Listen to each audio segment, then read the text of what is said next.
শীতেও পিছু ছাড়ছে না সন্ত্রাস। বরফে ঢাকা কাশ্মীরে ফের একবার উপস্থিতি জানান দিল জঙ্গিরা। ফের হামলা সেনাঘাঁটিতে। অখনুর সেক্টরে জেনারেল রিজার্ভ ইঞ্জিনিয়ারিং ফোর্স সংক্ষেপে জিআরইএফ এর ঘাঁটিতে হামলা চালিয়েছে সশস্ত্র জঙ্গিরা। হামলায় নিহত হয়েছেন ৩ শ্রমিক, আহত ২। জঙ্গিদের তরফে হতাহতের খবর এখনও নেই। সেনা গোয়েন্দা সূত্রে জানানো হচ্ছে, নিয়ন্ত্রণ রেখার কাছে বাতাল গ্রামকে অনুপ্রবেশের জন্যই ব্যবহার করে জঙ্গিরা। গ্রামটি নিয়ন্ত্রণ রেখার ২ কিলোমিটারের মধ্যে। ये जो हमारे शंभ सेक्टर में एक गांव है बट्टल, उसके अंदर रात को लगभग 1:30 बजे ये गिरफ्त पर हमला हुआ है। जो पाकिस्तान पता नहीं टेररिस्ट से क्या थे, ये इन्होंने रात को 1:30 बजे उन पर हमला किया, जिसमें 3 जानें चली गई हैं। बाकी हमारी आर्मी ने घेरा कर लिया है। পাকিস্তান যে ভাষা বোঝে তাদের সেই ভাষাতেই জবাব দেওয়া উচিত, বলছেন প্রতিরক্ষা বিশেষজ্ঞরা। मैं समझता हूँ समय आ गया है कि पाकिस्तान के ऊपर और प्रेशर बनाने का और सर्जिकल स्ट्राइक्स करने का। मैं समझता हूँ तभी पाकिस्तान समझेगा। पाकिस्तान जो है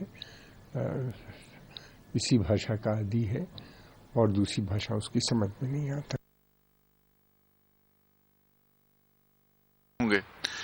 ये एक अनप्रोटेक्टेड एरिया है, क्योंकि ये लोग सड़क बनाने का काम करते हैं, सिविलियंस हैं, लेबर फोर्स है, जिनका कोई प्रोटेक्शन का सिस्टम नहीं है। और लग रहा है कि या तो ये हमला करके भाग गए हैं या इन्होंने कुछ एक आदमी जो अपने काबू में लिए हैं। लेकिन ये इससे जाहिर होता है कि पाकिस्तान ने अभी सिविलियंस के ऊपर भी अटैक। 2016 সালে কার্যত রক্তস্নান করেছে কাশ্মীর। 2010-এর পর এই প্রথম সেনা জঙ্গি সংঘর্ষে এত প্রাণহানি ঘটেছে। 25শে জুন পুলওয়ামার পাম্পোরে সিআরপিএফ কনভয়ে হামলার 8 জঙ্গি শহীদ হন এবং এরপর 18ই সেপ্টেম্বর উরি সেনাঘাঁটিতে জঙ্গি হানায় শহীদ হন 17 জন জওয়ান।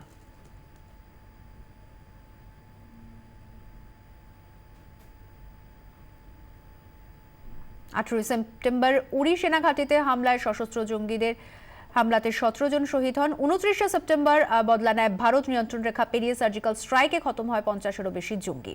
এরপর 29 নভেম্বর ফের নারগোটা সেনা ক্যাম্পে জঙ্গি হানায় মারা যান 7 জওয়ান। 2016 সালের জানুয়ারি থেকে নভেম্বর পর্যন্ত কাশ্মীরে 148 জন জঙ্গিকে খতম করেছেন সেনাবাহিনী। সংঘর্ষে মারা গেছেন 74 জন নিরাপত্তা কর্মীও।